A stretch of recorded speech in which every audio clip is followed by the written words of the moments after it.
আসসালামু আলাইকুম প্রিয় দেশবাসী। আমি আপনাদের উদ্দেশ্যে কিছু কথা বলতে চাই ডক্টর ইউনূস স্যার সম্পর্কে। আপনারা যারা ডক্টর ইউনূস স্যার সম্পর্কে ভুল ধারণা নিয়ে আছেন, আপনারা কিছু জিনিস লক্ষ্য করলে দেখতে পারবেন যে সে আসলে কি কাজগুলো করেছে, সে কাজগুলো ভালো করেছে না খারাপ করেছে। আপনার আওয়ামী লীগের আমলে যে সমস্ত কাজ আপনার কখনো লাভের মুখ দেখেনি, সেখানে কিন্তু এই বিগত ১৬ মাসে ডক্টর ইউনূস স্যার আসার পরে ১,০৯৮ কোটি টাকা লাভ হয়েছে।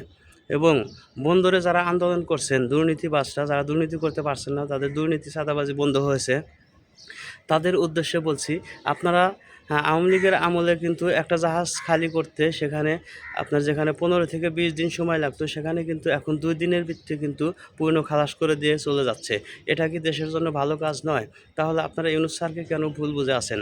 আপনাদের মধ্যে থেকে এ সমস্ত ভুল ধারণা দূর করতে হবে।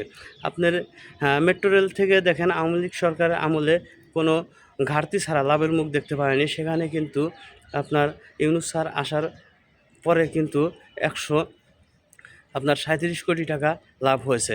এবং আপনার বিমান থেকে আওয়ামী লীগ সরকার আমলে কোনো আপনার লাভ দেখাতে পারেনি, সেখানে বিমান থেকে কিন্তু এখানে ৯৩৭ কোটি টাকা লাভ হয়েছে। তারপর আপনার আছে দেখেন এই যে আপনার স্যাটেলাইট, বঙ্গবন্ধু স্যাটেলাইট থেকে যে স্যাটেলাইট আওয়ামী লীগ সরকার আমলে তৈরি করেছে, সেই স্যাটেলাইট থেকে আজ পর্যন্ত লাভের মুখ দেখতে পায়নি। অথচ বিগত সরকার যে ক্ষতি হয়েছে, সেই ক্ষতি পুষিয়ে কিন্তু এখন এই ইউনূস স্যার কিন্তু এখানে ৩৮ কোটি টাকা লাভ হয়েছে এখন পর্যন্ত। তারপরে বন্দরের কথা আর কি বলবো, সেটা তো আপনারা দেখতেই পারছেন।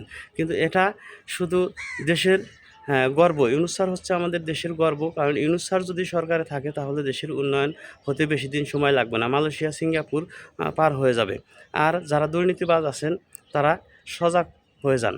আপনারা ভালো হওয়ার চেষ্টা করেন, দুর্নীতি থেকে দূরে থাকেন, তাহলে আমাদের দেশের পরিবর্তন হবে।